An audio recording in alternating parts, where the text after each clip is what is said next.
Asia के सभी देश 21वीं सदी एशिया की बने, हर देश अपना योगदान देने के लिए भरसक प्रयास कर रहा है। एक देश एशिया में ऐसा है जो 21वीं सदी एशिया की न बने, पूरा एशिया रक्त रंजित हो, पूरा एशिया आतंकवाद की चपेट में आ जाए, खून खराबा हो, निर्दोष लोग मौत के घाट उतार दिए जाए, उसके षड्यंत्र करने में पूरी तरह लगा हुआ है। एशिया के अंदर जहां जहां आतंकवाद की घटनाएं घट रही हैं, हर देश एक ही देश को गुनहगार मानता है। सवाल सिर्फ भारत का नहीं है, यही एक देश है जो चारों तरफ आतंकवाद को एक्सपोर्ट करने में लगा हुआ है। अफगानिस्तान हो, बांग्लादेश हो, अड़ोस पड़ोस के और देश हो, सब दूर। और आपने देखा होगा दुनिया में जब भी आतंकवाद की घटनाओं की खबर आती है तो थोड़े दिन में ये भी खबर आती है कि आतंकवादी या तो इस देश से गया था, या तो आतंकवादी घटना करने के बाद ओसामा बिन लादेन की तरह उस देश में आकर के बसा था, वही उसका आश्रय स्थान बना था। भाइयों बहनों, आतंकवाद कैसा होता है ये केरल के लोग भली भांति जानते हैं।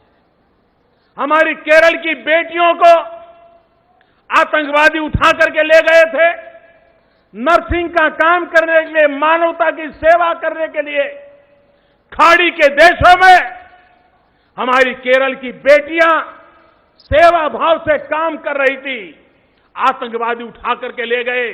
पूरा हिंदुस्तान बेचैन हो गया था, हमारी बेटियों को हम बचा पाएंगे कि नहीं बचा पाएंगे, उनके जीवन का क्या होगा, वो जिंदा बचेगी कि नहीं बचेगी, उनके मां बाप को हम क्या जवाब दे पाएंगे।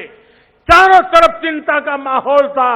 लेकिन पूरा केरल, उसने देखा कि दिल्ली में बैठी हुई सरकार इतनी चौकन्नी थी, भरसक प्रयास किया, डिप्लोमेटिक प्रयास किया और मेरी केरल की उन बेटियों को सही सलामत उनके घर तक हमने पहुंचा दिया। आतंकवाद ये मानवता का दुश्मन है।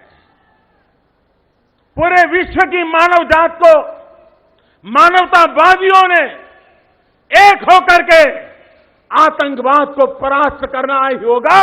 और आतंकवाद के सामने न हिंदुस्तान झुका है, न हिंदुस्तान झुकेगा, आतंकवाद को परास्त करके रहेगा। भाइयों बहनों, इन दिनों पूरे देश में एक आक्रोश का माहौल है। जम्मू कश्मीर में, उरी में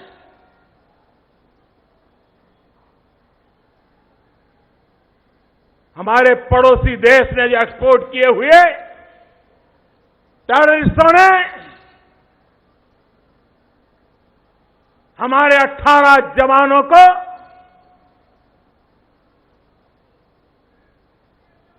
बलिदान होना पड़ा। आतंकवादी कान खोल के सुन ले, यह देश इस बात को कभी भूलने वाला नहीं है।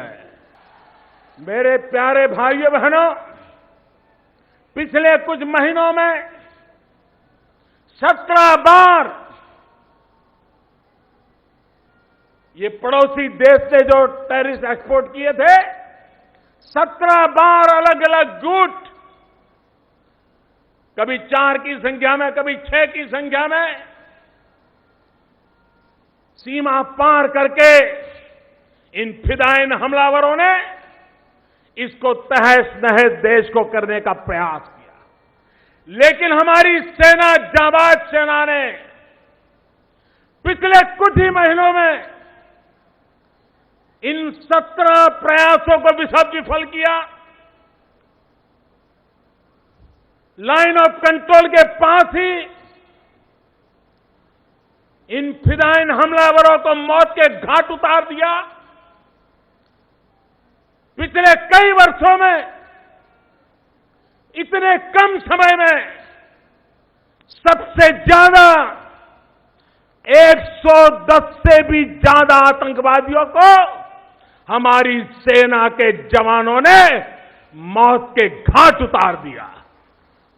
इन संभवित 17 भयंकर घटनाओं से देश को बचाने का महान काम हमारे देश के जांबाज जवानों ने किया, सुरक्षा बलों ने किया, सीना तान करके लड़ाइयां लड़ी और देश के सामान्य मानवी को रक्षा देने के लिए वो लड़ते रहे, वे सदा सर्वदा जागते रहे और हमें 125 करोड़ देशवासियों को हमारी सेना पर नाज है, हमारी सेना पर हमें गर्व है, उनकी वीरता पे गर्व है, उनके पराक्रम पे गर्व है, उनके बलिदान की गाथाओं पर गर्व है। आप कल्पना कर सकते हैं, पड़ोसी देश एक घटना में सफल हुआ और हमारे 18 वीरों को बलि होना पड़ा। अगर इन 17 घटनाओं में अगर वो सफल हुए होते तो देश को कितना तबाह कर देते, इसका आप अंदाज कर सकते हो।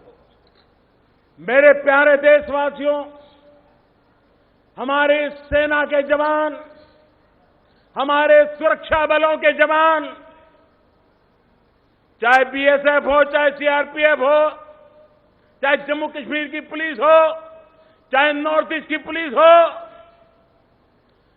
जितने भी हमारे सुरक्षा बल के जवान हैं, वो इस लड़ाई को जीतते चले गए हैं। इसका कारण सिर्फ शस्त्र नहीं होते हैं। जवानों के लिए शस्त्र तो एक खिलौना होता है, लेकिन जवानों की शक्ति देश का मनोबल होता है। आज हिंदुस्तान का मनोबल सबसे ऊंचा है, सबसे बुलंद हौसला है और देश के लिए, देश के जवानों के लिए, भारत के 125 करोड़ देशवासियों का ये मनोबल, यही हमारी ताकत है और यही हमारे सैन्य का सामर्थ्य है।